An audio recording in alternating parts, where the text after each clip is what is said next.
let's take a scenario of a startup that's been in business for a few years. You have, let's say, 50 customers on your application.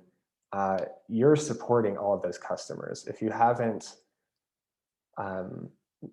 invested the design up front, then let's say you get to that scenario, you've kind of had this developer-led design up to that point, where it's just kind of interpreting the ideas into whatever way it could possibly go, which is not always the case, but often that's the case.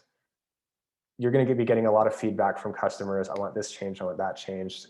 You're going to get that anyway, but you're also going to get a lot of user frustration. So support costs go higher when that's the case. There's a lot less ability to offer kind of a self-service product. So, I mean, it really varies in terms of what that cost ends up being down the road. But those are just some of the little things. Ability to sell later on.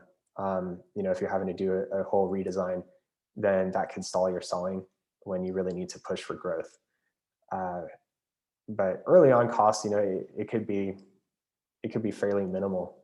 There's other options as well. You could be working with a designer just kind of as a co-founder or something like that as well. That's always a possibility.